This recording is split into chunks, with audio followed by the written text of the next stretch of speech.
പ്രക്ഷുബ്ധമായ രാജ്യസഭയിലേക്ക് നമ്മൾ പോവുകയാണ്. അവിടെ പ്രതിഷേധത്തിനിടെ കോൺഗ്രസ് അംഗം കുഴഞ്ഞു വീണു. ഛത്തീസ്ഗഡിൽ നിന്നുള്ള അംഗം ഫുലോദേവി നേതമാണ് കുഴഞ്ഞു വീണത്. എംപിയെ രാം മനോഹർ ലോഹിയ ആശുപത്രിയിൽ പ്രവേശിപ്പിച്ചു. അനൂപ് ദാസ് നൽകും വിവരങ്ങൾ. അനൂപ്, കഴിഞ്ഞ നിമിഷങ്ങളിലൊക്കെ തന്നെ കടുത്ത പ്രതിഷേധം ഉണ്ടായി. ഇപ്പോൾ ഒരംഗത്തിന് ദേഹാസ്വാസ്ഥ്യം അനുഭവപ്പെടുന്നു. എന്താണ് മറ്റു വിവരങ്ങൾ? ഡെങ്കിപ്പനി ബാധിച്ച് ചികിത്സ പൂർത്തിയാക്കി സഭയിലേക്ക് വന്ന അംഗമാണ് ഫുലോദേവി നേതം, ഛത്തീസ്ഗഡിൽ നിന്നുള്ള അംഗം. അവർ ഇന്ന് രാവിലെ മുതൽ തന്നെ പ്രതിഷേധത്തിൽ സജീവമായി പങ്കെടുത്തിരുന്നു. ഉച്ചയ്ക്ക് ശേഷവും പ്രതിഷേധിക്കുന്നതിനിടയിലാണ് കുഴഞ്ഞു വീണത്. കുഴഞ്ഞു വീണ ഉടൻ തന്നെ സെക്യൂരിറ്റി ജീവനക്കാരും കൂടെ ഉണ്ടായിരുന്ന എംപിമാരും എല്ലാം ചേർന്ന് ആശുപത്രിയിലേക്ക് മാറ്റുകയായിരുന്നു. RML ആശുപത്രിയിലേക്കാണ് മാറ്റിയിട്ടുള്ളത്. അവിടെ ഇപ്പോൾ പരിശോധനകൾ പൂർത്തിയാക്കിക്കൊണ്ടിരിക്കുന്നു.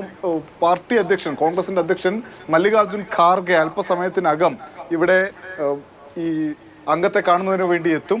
ഈ വിഷയം, അതായത് ഒരു അംഗം കുഴഞ്ഞു വീണിട്ട് പോലും ഞങ്ങൾ ഉന്നയിക്കുന്ന വിഷയം ചർച്ച ചെയ്യാൻ അല്ലെങ്കിൽ അത് പരിഗണിക്കാൻ നിങ്ങൾ തയ്യാറാവുന്നില്ലല്ലോ എന്ന് രാജ്യസഭാ അധ്യക്ഷനോട് DMK-യിൽ നിന്നുള്ള തിരിച്ചു ശിവ ചോദിച്ചിരുന്നു. പക്ഷേ അതൊന്നും പരിഗണിക്കാതെ സഭാ നടപടികൾ വീണ്ടും മുന്നോട്ട് കൊണ്ടുപോവുകയാണ് അധ്യക്ഷൻ ചെയ്തത്. ഇതിൽ പ്രതിഷേധിച്ച് മുഴുവൻ പ്രതിപക്ഷ അംഗങ്ങളും രാജ്യസഭയിൽ നിന്ന് ഇറങ്ങിപ്പോയി.